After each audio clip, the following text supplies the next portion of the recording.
Juju, the running game against Florida really struggled to really get going. What, from your perspective or this offensive perspective, can y'all do to try to have a little bit more success on the ground? Trusting each other, coach them, they've been doing a terrific job of implementing more compatible plays for us. They've been doing a great job of that. We just got to execute, They've been doing a great job of making sure that we're more comfortable inside of our schemes, That's all it comes down to, like in the Florida game, we just got to execute, We can't have bust on every other play and expect to go and win the game. Who's your favorite senior on the team? Me. You're a senior? I couldn't even decide, honestly, because, I treat all of those guys like my big brothers because when I came in, I done played a lot of football, and that's the first time I ever just had the seniority group just step up and just completely take me under their wing. Not one senior that's on this squad right now didn't do something to, push me forward or project me to a successful career just by, being themselves, and I respect them for that. I love each and every one of the seniors in a different way, I'm thankful for each and every one of them. I can't really pick a favorite one, Yeah. Well, how much does it mean to you and the other guys who want to try to send those guys out on the right note on Saturday? It means the world to us, like I mentioned earlier, because coming in, those were the big bros of the team. Those guys made the stepping stones for what we hope to accomplish in the future, And, those are the first generation Beamer ball guys. So, we have a lot of respect for those guys because honestly, they weren't forced to stay here and complete their career here at USC, but they chose to, We love them for that forever. Juju, obviously you guys this week are going against the Tennessee team trying to make the college football playoff, whatever the case may be. Just how much do you guys as a team, look at, an opponent, look at where they stand, I guess, in the season, and just, how much of that kind of goes into your thought process heading into a game? Not at all. We ain't tripping, man. we don't ever worry about statistics, numbers, polls. We don't care about that, going into the Georgia week, the Kentucky week, we had the same mindset. So we're going to have the same mindset going into this game. And we're back at Willie B. So, yeah. Juju, what's it like being either on the field or on the sideline and just watching your special teams make big play after big play? It's amazing.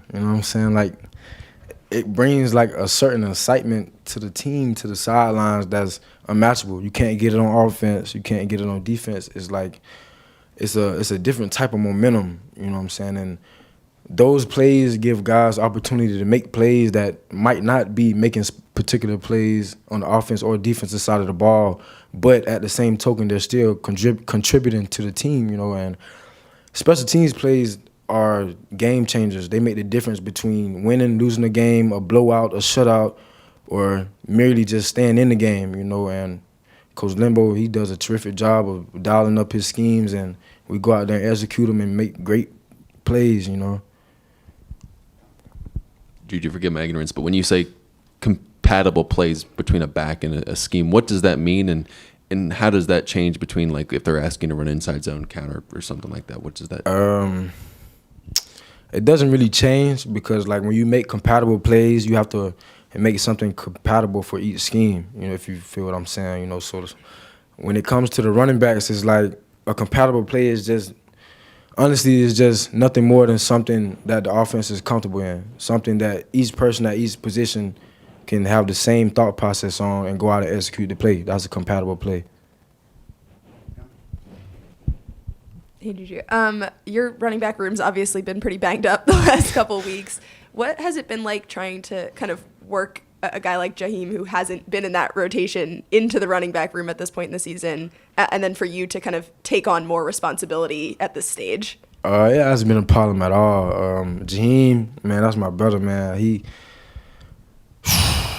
As y'all can see, Jaheim is one of the most physically gifted human beings on this earth, And He's athletic as a gazelle. So and his mental aspect of the game is completely enhanced. Like, a lot of people are not aware of how enhanced his mental IQ is, but bringing him in to the running back position, you know, he's played running back before in his career, so it wasn't really much of a difficulty getting him to understand the schemes and different techniques, you know what I'm saying? He was just asked to be himself, and, you know, it's working out pretty good for him. And as far as me, I've been preparing myself for this for as long as possible. Marshawn and CBS, those guys keep me grounded. They keep my head focused. They make sure I'm not slacking, and they keep me focused on the priority for the week. So by the time I get to the game, it's like I'm at practice. Juju, Josh was talking a little bit about how when he came back, he obviously thought, you know, maybe being the number one guy and all the year he had last year, and how it's maybe gone a little differently this year, and he's taken on a little bit of a different role. What's it kind of been like seeing Josh, you know, take on a little bit of a different role, and how he's kind of taken to that as well? It's been amazing. You know, it's actually been life altering for me. I'm not even going, you know what I'm saying, I ain't gonna pump fake with you. I'm gonna keep it straightforward. It's been life altering because I know Josh a lot more than other people know Josh. You know, I know Josh as a human being. I know Josh as a father, you know, and him being able to come into an environment that we all projected Josh not to be in and take a completely different trajectory and make the best out of it, which he is doing, and still be able to be a great teammate, a great father, a great student. Like, there's not too many people that even have the mental stability to do that, as not alone the physical ability, you know. And just seeing Josh, you know, there's a couple more guys going through the same situation, but just seeing Josh progress through that on a daily basis, it's amazing, man. And it does nothing but make you want to progress more as a person, not even football, just in life. Kind of going off Emily's question with the reps, but you've played a lot more this year than maybe you were expecting to at the start of the year. How do you kind of evaluate your own performance so far, and kind of what's next for you in your own development as a running back? It's crazy that you said that. It's really ironic, but in the offensive room, we live by the quote, "What's next?"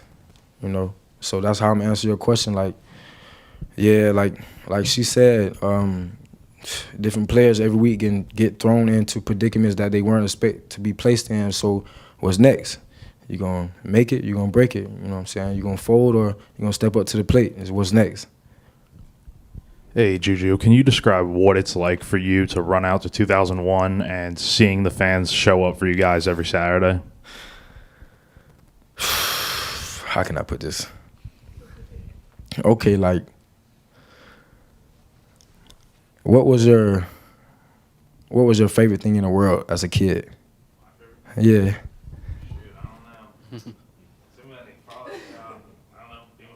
All right. What was your favorite candy? Reese's. Okay. Say you were 9, like prime 9 years old, right? And you just walking, you know, just walking somewhere. Somebody just come up to you like, dude, I got 2 tons of Reese's right now. That feeling right there is exactly what we feel every time. Like, it's unmatched. Like, the energy inside of that tunnel when we come out and the smoke starts blowing and they start blasting 2001 and Williams Bryce sold out to max capacity. It's something you'll never forget, you know.